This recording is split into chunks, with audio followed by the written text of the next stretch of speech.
16.23, setengah lima kita baru nyampe. Kenapa nyuruh ini? Telat lah, dadaan ini tadi. Nginep aja ya. TikTok ini aman. Ya kan nginep di sini kan. Oh, Oke. Nanti hati-hati ya. Siap.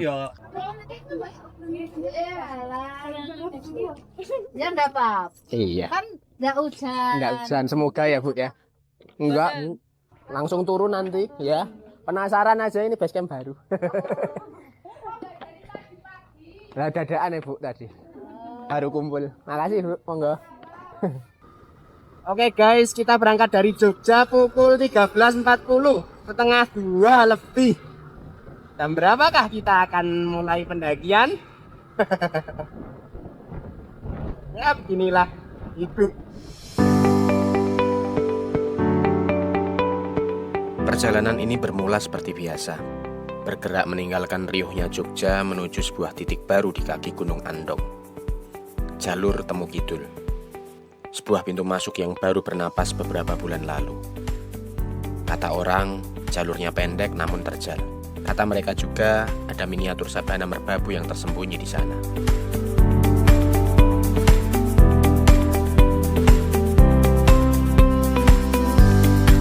Dalam perjalanan, langit ikut ambil bagian. Rintik hujan sempat turun menyapa sesaat, sebelum akhirnya jatuh dengan deras tanpa ampun. Hujan memaksa kami menepi, meneduh berulang kali di bawah atap-atap asing. Baru jalan berapa belas kilometer udah ketemu hujan, jadi kita berhenti di sini beli bakso dulu. Petualang takut lapar. Ini kalau teman-teman ingat kemarin di Sikendil ini manten anyar ini. Sekarang sudah sah.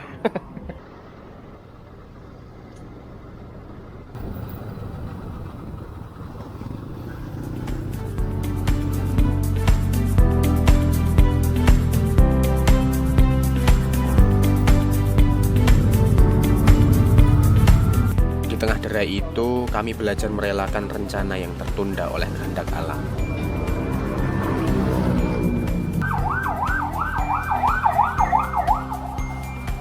Lanjut beberapa kilometer, hujan lagi dan kita harus meneduh dulu.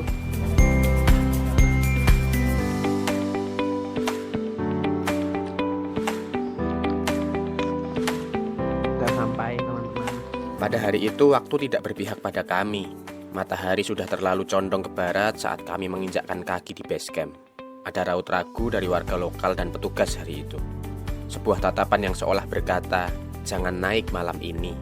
Entah apa alasannya. Ekspektasinya berangkat dari sini tuh habis asar, mulai mendaki. Tapi ini jam berapa nih? 16.23, setengah lima kita baru nyampe. Di Temu Kidul. Temu Kidul. Mana ya? Temu lornya sono berarti. Oh. Ya beginilah ekspektasi manusia ya. Manusia cuma bisa berencana. Manusia juga yang menggagalkan. Nah ini base campnya atau tempat registrasinya di situ tuh. Oke, registrasinya di situ. Ini base parkiran. Lalu ini base camp buat istirahat atau packing dan sholat nih di sini nih. Matur nuwun. Ajeng minggah kesorean nih. Nggih. Nggih, matur nuwun nggih, Mbak. Kesorean kita, guys. Warga lokal menyebut kita terlambat. Namun terkadang ego dan rasa penasaran jauh lebih bising daripada peringatan yang paling sunyi. Kami tetap melangkah. Oke, kita OTW teman-teman. Jam berapa ini? Ekspektasinya jam segini harusnya udah sampai atas ya. Ternyata jam 5 kita baru OTW.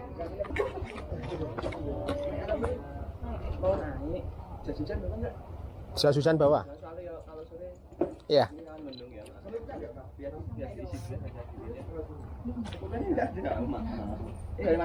Jogja. Dari Jogja, Mas. Kenapa nyuruh? Telat lah, dadaan ini tadi. Nginep aja ya. TikTok ini aman. Ya kan nginep di sini kan. Oh, Besok siap. pagi. Sekarang aja. Besok ini pada kerja. kerja kan tiap hari. Kita kan nggak bisa. Bulan apa ini Mas? Lahir Januari. Oh Januari lah. 4 bulan berarti. Bulan puasa. Lahir kembali berarti ini dulu pernah buka. 2016. 2016. Covid, tutup Covid, terus vakum kan. Nah, buka awal Januari buka, bulan puasa tutup. Nah, jadi baru ya, mungkin 2 bulan lebih ya. Oh. Nanti toh, itu kan kalau turun kita ketemu lagi di sini. Ya betul. Mas siapa? Mas siapa Mas? Kenalan Mas siapa? Oh, aku Mas Zaki, Zaki, oke siap. admin Cindo. Oh gitu, admin Cindo, mantap. Mas siapa? Ibnu, Mas Zaki dan Mas Ibnu. Wah, oke. Estimasinya per orangnya kan 15.000. 15.000. Sama parkir per motor 5.000. Berarti mau 2 motor. Jadi 70.000 aja ya. 70 aja. Ini sudah bawa headlamp belum? Sudah aman. Perlengkapan mau dicek ya? Aku percaya. Mestinya mau nawarin rental Belum headlamp. bawa. Bawa Enggak enggak? tawarin. Oh, hati kita bawa. Mau sambungin hari sini enggak tiketnya? Nanti kalau turun konfirmasi lagi ke sini. Oke. Oh, nanti hati-hati ya. Siap. Oh berarti check outnya konfirmasih Iya, lagi. Mungkin nanti ya, mungkin enggak sampai puncak sih ya mungkin ya. Ya. Nggak sampai puncak sih soalnya. Udah tahu sendiri lah cuaca nanti lihat Iya, kondisi. ya nanti lihat kondisi. Soalnya untuk trek juga kalau Perkiraan berapa jam Mas dari sini? kalau rata-rata sampai puncak itu 1,5 sampai 2 jam. Iya 2 jam Tapi berarti untuk ya. kondisi trek, kalau hujan kan pasti licin. Iya, Jadi oke. nanti lihat kondisi aja ya. Ini Siap. kalau mau siap-siap untuk BC-nya itu kami kan rumah-rumah warga itu. Jadi itu BC semua. Di bawah sudah BC. Jadi nanti kalau mau siap-siap atau istirahat pilih aja ya. Oke, siap, aman. Ya. Hati-hati ya, hati-hati. Terima kasih Mas Zaki dan Mas Ibnu, terima kasih banyak. Ya, ketemu lagi nanti. Ya. Mas, lewatnya mana?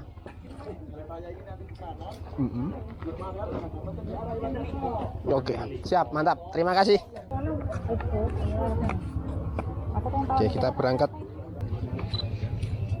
Baru mau narik? Baru mau narik? Dari mana ini Mas? Jogja. Oke, kita OTW teman-teman.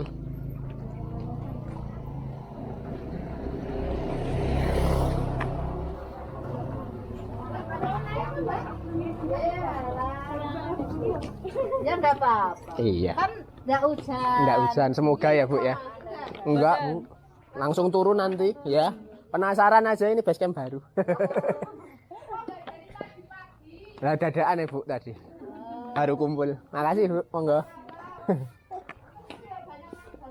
Oh ya.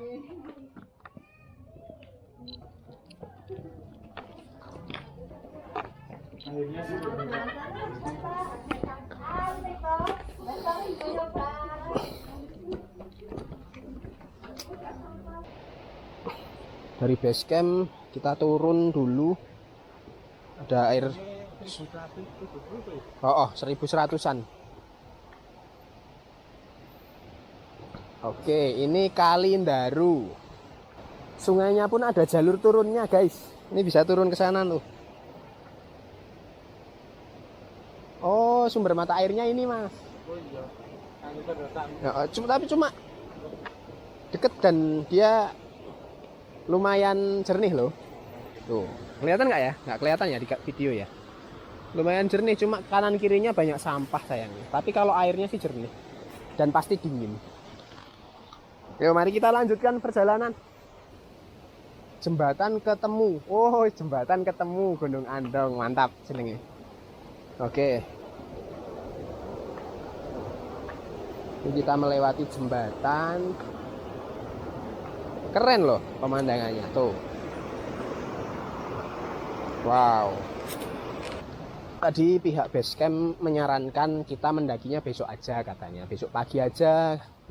Mending sekarang istirahat dulu di base camp, mendakinya besok katanya. Tapi karena kita besok ada keperluan dan harus bekerja, sebagian dari kami harus bekerja, jadi ya mau nggak mau tetap harus mendaki malam ini juga. Sebenarnya udah cukup sore kita berangkat ya, jam 5 baru berangkat.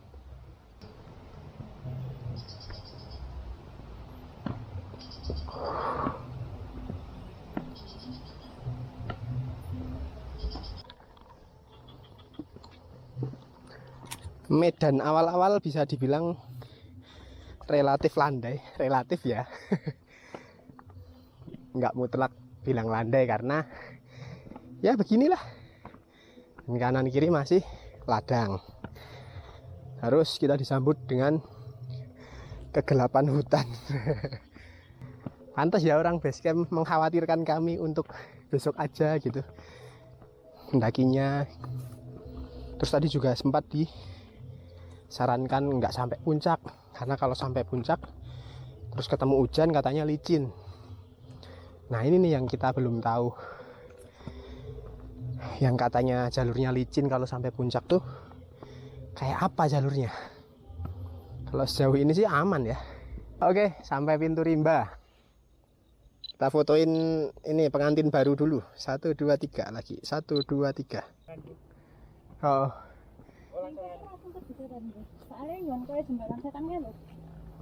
Oh. Treknya dominasi tangga ya. Sebelum waktu di hutan pinus tadi, tangganya nggak sesolid ini. Dia kayak tanah yang saya yakin sih ketika dia basah agak lebih licin. Nah ini kayaknya lebih solid, lebih enak dipijak nih. Tapi nggak tahu ya di depan sana kayak apa.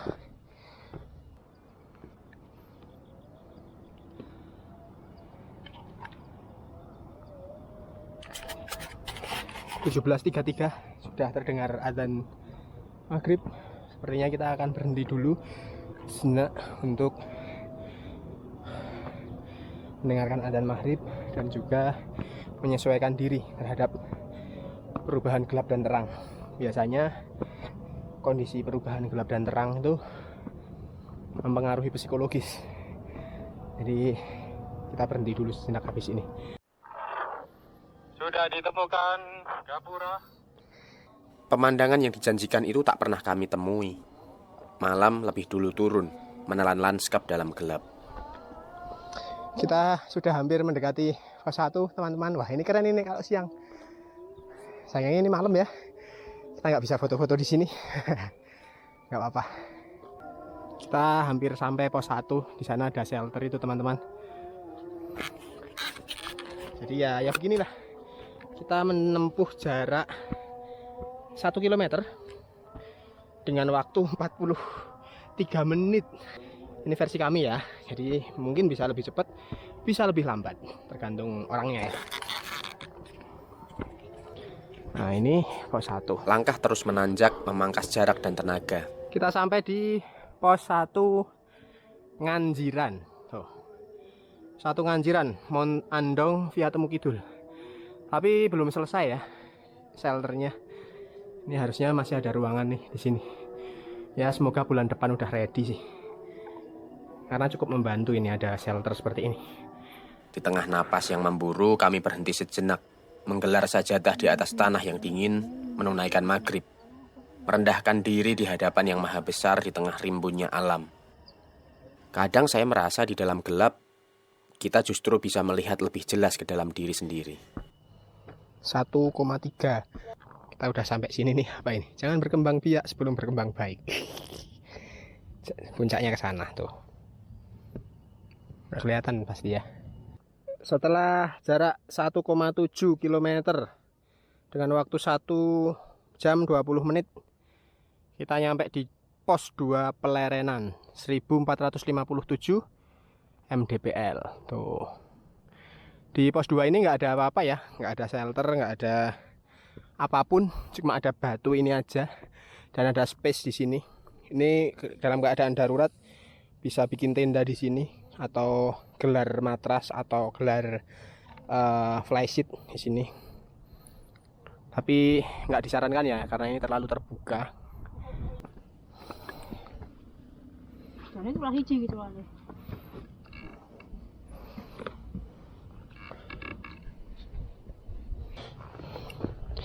Tadi di awal video saya bilang jalurnya relatif landai. Saya tarik perkataan saya. Dibanding pendem ataupun sawit, menurut saya loh ya, jalur via Temu Kidul ini lebih terjal menurut saya sih. Kalau via pendem itu di titik-titik tertentu ada terjalnya, tapi dia ada landainya juga, dan landainya lumayan panjang gitu. Kalau di Temu Kidul ini cenderung naik terus, paling nanti landai mendekati pos-pos masing-masing pos gitu ya, pos 1, pos 2 gitu, ada beberapa meter landai lah, datar lah. Tapi selebihnya ya begini, naik terus sampai atas. Ini menuju pos 3, dan katanya sih di depan tinggal beberapa meter lagi kita nyampe pos 3. Oh iya, itu kelihatan tuh, dan ada yang ngecamp di samping shelter pos 3. Kayaknya.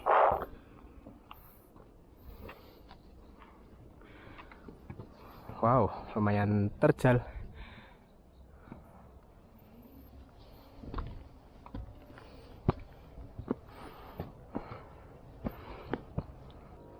Nah, menjelang pos 3 ada banyak tempat-tempat datar yang bisa digunakan untuk camp darurat, semisal teman-teman mau ngecamp. Nih, contohnya kayak di atas ini nih. Ini datar nih. Ini datar lagi tuh. Ini juga.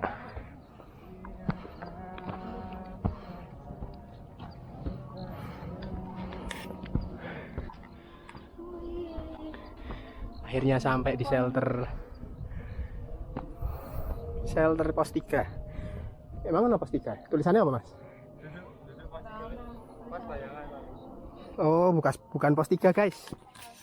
Sorry. Bukan pos 3. Udah pede bilang pos 3. Ada shelter di sini, tapi sepertinya bukan pos 3. Ini pos bayangan kayaknya. Jadi memang ada shelternya, shelter gini nih, segitiga gini nih. Oh. Dan ini sudah ada tempat duduknya, bisa untuk istirahat sementara. Dan ada banyak tempat untuk ngecamp tuh. Itu camp sebelah sana. Nggak kelihatan ya. Ya mohon dimaklumi ya, karena gelap juga. Yang perlu diingat adalah bawa turun sampahmu.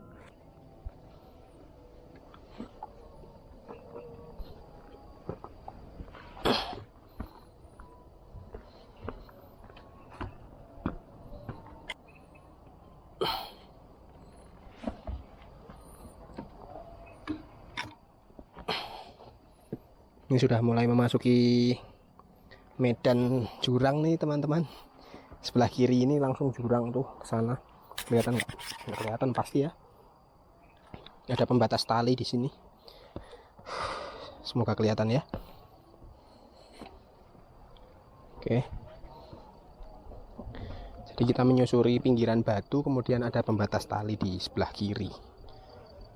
Harus ekstra hati-hati ya kalau melakukan perjalanan malam seperti kami ini, apalagi kalau kondisinya hujan, tidak disarankan.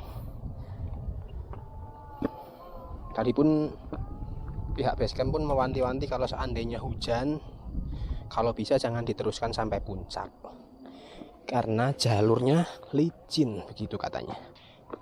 Info dari teman-teman yang udah di depan, katanya sudah terlihat pos 3 begitu di depan. Bentar lagi berarti ini pos 3. Ya mau Mas. 10 menit. Apa sih, Dek? Gimana, Mas? Ya Mas. Oke, Mas. Enggak, TikTok Mas. Hati-hati Mas. Malam-malam, Mas. Ya ginilah, gabut Mas. Nah ini pos 3 Lembah Kirana, kita sudah sampai teman-teman. Ini ketinggian di 1522 mdpl, waktu tempuh 1 jam 53 menit, 2 km dari base camp. Kita lanjut lagi tipis-tipis ya, kita ke puncak. Karena udah sampai sini, tanggung banget kalau nggak sampai puncak, harus kita tuntaskan ya. Tapi ingat, prioritasnya adalah keselamatan. Kalau seandainya sampai sini pun udah nggak kuat atau ada tanda-tanda sakit, mending turun, jangan dipaksakan. Jadi di gunung tuh musuh adalah diri sendiri. Kita nggak sedang ngejar apapun di gunung, nggak ngejar puncak, nggak ngejar validasi, nggak ngejar foto-foto. tapi mengalahkan diri sendiri yang paling penting. Karena biasanya yang muncul di tengah pendakian tuh adalah ego diri, ego pengen sampai puncak, ego pengen punya foto bagus, ego pengen diakui. Nah itu yang kita harus kalahkan demi keselamatan begitu. Akhirnya setelah 2 jam 50 menit dan jarak 2,7 km kita sampai di puncak Andong 1726 mdpl via Temu Kidul. Nih udah sampai, yang lain udah sampai juga. Itu tuh di atas sana tuh warung itu, cuma ada orangnya nggak ya? Nah kita ke puncak mana nih? Ke puncak, coba ke puncak sebelah ya, ini puncak alap-alap setahu saya. Nah kita ke puncak sana yang ada warungnya, harusnya sih ada warungnya ya.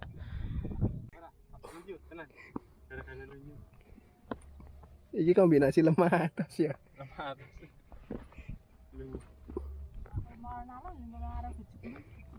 Aku salun-salun balung ini. Ada yang terjatuh, jadi parno juga nih. Landut. Nah, pendakian malam tuh memang harus ekstra hati-hati ya teman-teman, karena jalan yang kelihatan sepele jadi kelihatan susah untuk dilalui begitu.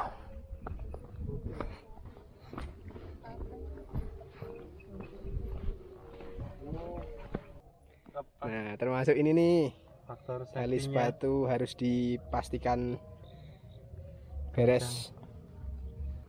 Nih jembatan setan 1688. Ini jembatannya, setannya mana ya? Nggak ada. Kita udah hampir sampai ke warung setelah puncak Andong teman-teman.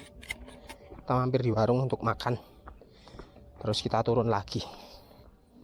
Beginilah hidup, naik cuma buat untuk turun kan. Jadi buat apa mati-matian mengejar posisi tertinggi kalau akhirnya turun lagi. Puncak Andong malam itu berbeda. Ia tidak menyuguhkan angin kencang yang menyiksa, melainkan kehangatan dari warung yang masih setia terbuka. Segelas minuman hangat dan makanan sederhana menyambut kami. Kucing-kucingnya.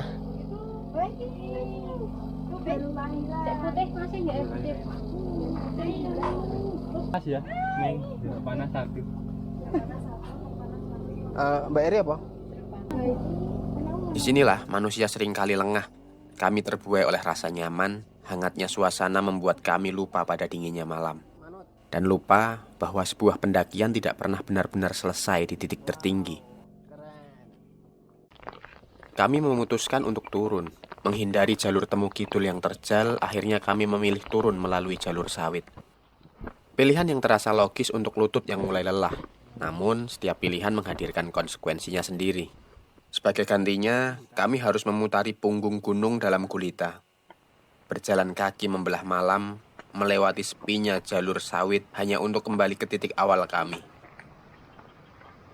Lelah yang coba kami hindari justru datang dalam bentuk rute yang lebih panjang. Menembus malam berselimut gelap, hanya ditemani cahaya senter dan sisa tenaga. Hampir tengah malam saat kami akhirnya tiba kembali di Temu Kidul. Bukan sepi yang menyambut, melainkan raut cemas dari para petugas base camp. Mereka mencoba menghubungi, memastikan nyawa pejalan ini tetap aman. Sawit tadi. Hah? Oh, baru mau di WA? Ya. Oh, tapi barusan Mas. Oh. Ya, aman. Lintas soalnya Mas. Muter-muter. Lah arep liwat kene wedi kepleset aku. Akhirnya sudah turun Mas. Mantap. Jam berapa ini? Jam 11 kayaknya. Jam 11. Jam 12. Setengah 1 ini. 00:27. Turun dengan selamat. Turun dengan selamat. Berangkatnya hari Minggu, pulangnya Senin. Mantap. Gimana Mbak Eri? Keren ya. Jadi basecamp mana ini? Basecamp Temu Kidul oke banget sih. Karena kita kan tadi datangnya kan bilang kita mau tektok ya. Karena kami tektok mulai jam 5 sore mendekati maghrib gitu. mereka menawarkan untuk tidur dulu, istirahat, tektoknya paginya begitu. Mungkin karena petugasnya khawatir ya kalau seandainya trekking malam dengan kondisi jalur yang begitu akan sedikit riskan mungkin. Tapi karena kami besok pagi harus ada kerjaan, mau nggak mau harus mendaki malam ini juga. Akhirnya mereka mengizinkan dengan catatan nggak usah sampai puncak kalau semisal nanti hujan mas gitu. Jadi pihak base camp itu benar-benar berasa banget lah tanggung jawabnya. Intinya mereka memperhatikan kami sebagai pendaki untuk mengutamakan keselamatan gitu. Kemudian karena diregistrasikan ngisi nomor ya, dan kebetulan kami agak lama mendakinya aja butuh 3 jam, dan di warung kita ngobrol lama. Turunnya hujan, karena hujan nggak berani turun langsung lewat temu lagi, akhirnya lewat sawit, jadi lintas, muter tuh lintas. Nah karena lama di atas dan nggak turun-turun, pihak base camp itu ternyata WA kami, apakah masih di atas atau sudah mau turun begitu. Jadi menurut saya benar-benar pihak base camp di Temu Kidul ini cukup tanggung jawab dan cukup memperhatikan pendakinya begitu. Terima kasih Temu Kidul. Nah itu orang-orangnya ada di sana. Malam berganti dini hari saat tuas gas kembali diputar, meninggalkan Temu Kidul yang perlahan menjauh di belakang punggung. Perjalanan pulang menuju Jogja membelah pekatnya malam yang meraja. Angin tak lagi hanya menyapa, tapi menembus jaket, membawa hawa dingin yang menguji sisa-sisa tenaga. Di atas roda yang terus berputar membelah jalan aspal lengang ini, tubuh kami dipeluk oleh lelah yang teramat sangat. Namun, lelah ini terasa berbeda. Ia bukan beban, melainkan lencana dari sebuah perjalanan. Lelah yang menandakan bahwa kami benar-benar hidup, bergerak, dan merasakan setiap hembusan nafas alam. Jam 2 tepat kita sampai Jombor. Di bawah temaram lampu-lampu jalanan yang menuntun arah pulang, sunyi mengambil alih percakapan, menyisakan ruang untuk merenung bahwa sejauh apapun kaki melangkah mencari ketinggian, sedalam apapun kita tersesat dalam keindahan alam, tujuan akhir dari setiap petualangan adalah kembali. Kembali pada jalan yang kita kenal, kembali pada hangatnya atap tempat kita bernaung. Satekane sebuah ketibaan yang menggenapkan perjalanan.